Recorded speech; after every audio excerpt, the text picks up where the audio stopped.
voilà, ça y est, elle vient tout juste de m'être livrée par Sporter. Cette fameuse FX6 que je vais donc déballer et découvrir. Ça faisait un bon petit moment que je me tâtais sur le fait d'acheter ce type de caméra qui est aujourd'hui devenu la norme en production de magazines télé, en production de mini-documentaires.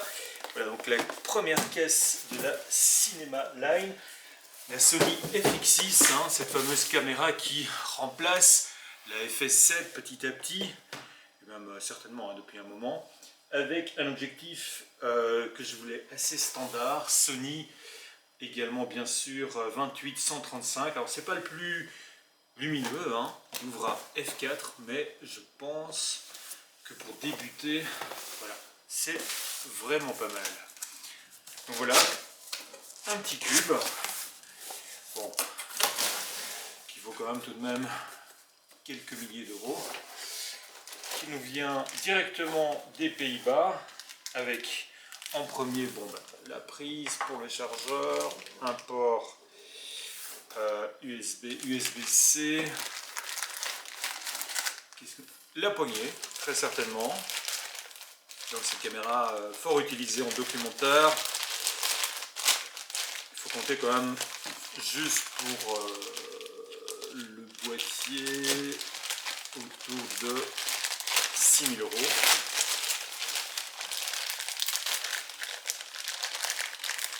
Voilà donc cette petite poignée qui se fixe ensuite sur le côté, ou par après on peut acheter voilà, une rallonge qui permet de mettre avec une épaulière très certainement, et elle se grippe en réalité, Mais ça c'est pour la suite.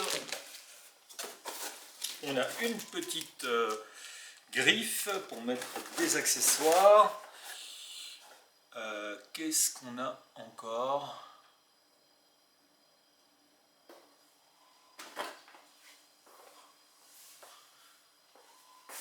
Alors je vérifie juste si ça enregistre bien. Effectivement, c'est sur Rec. La caméra en tant que telle, la bête, on va dire. Alors elle n'est pas très grande, le boîtier en tant que tel. Voilà, c'est assez compact. Magnifique. Voilà le boîtier Sony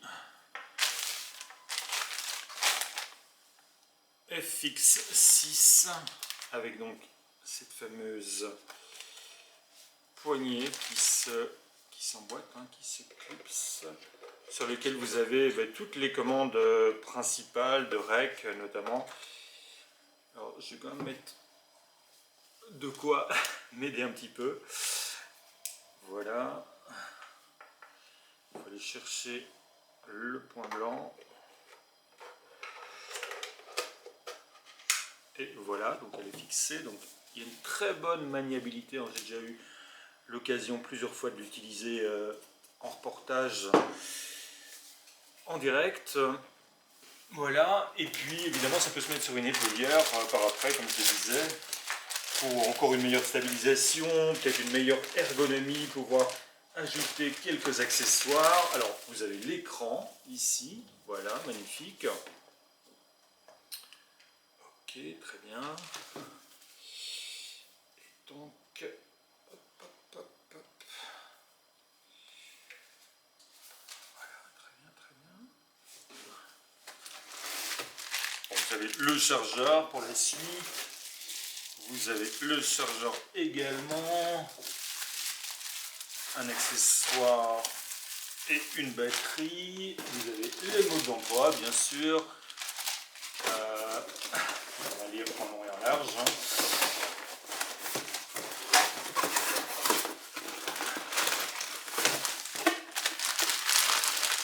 Et vous avez la poignée du dessus avec les grippes pour les micros, 2 XLR, un bouton rec directement sur la poignée du dessus.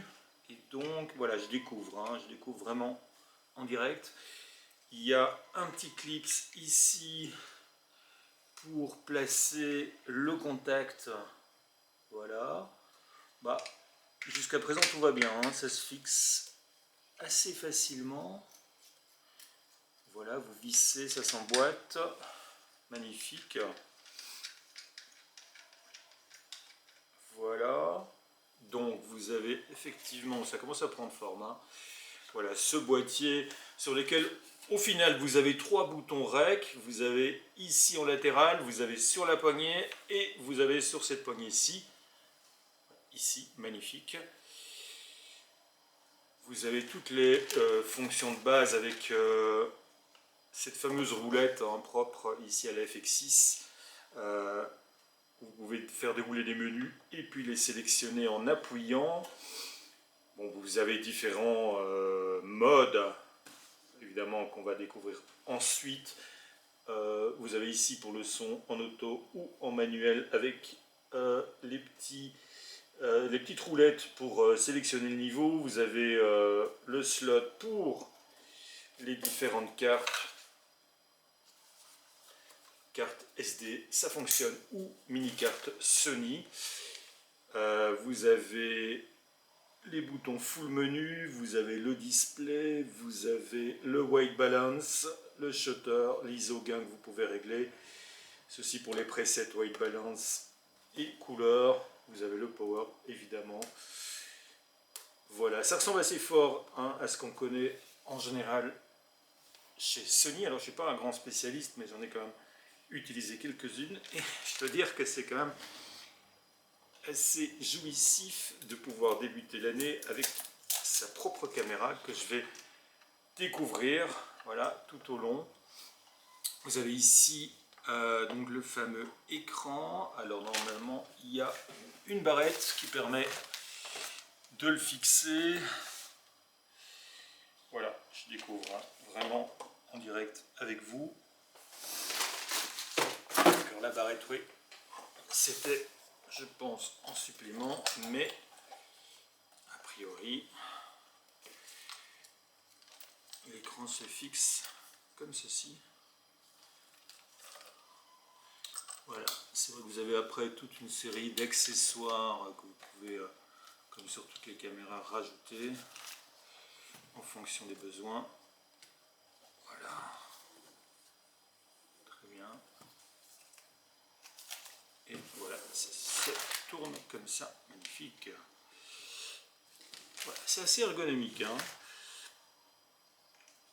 Il y a donc maintenant ce petit slot qu'on fixe. Voilà, par contre, je ne sais plus où. On va le découvrir après dans le manuel. Alors, en tous les cas, ça prend forme. La griffe, deuxième griffe. Ok, ici vous avez une première. Magnifique. Le chargeur.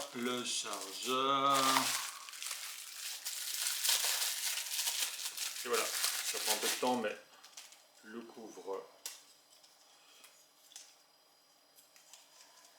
couvre-écran, magnifique, vraiment bien pensé, je pense, voilà, comme ça, très bien, sur lequel, ah voilà, c'est pour le soleil, hein, donc, voilà, le couvre-soleil, hop, qui permet d'y voir plus clair, très utile, très souvent en reportage, en pleine journée, voilà, on va découvrir ça après.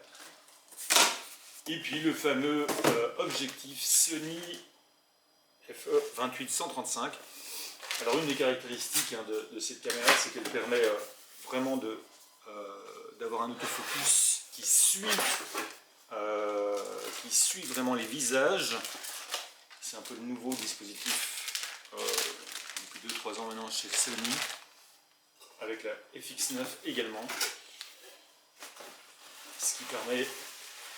Ce qui est assez bluffant, je le découvrirai certainement encore sur le terrain, de permettre,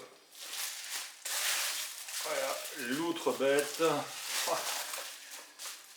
magnifique,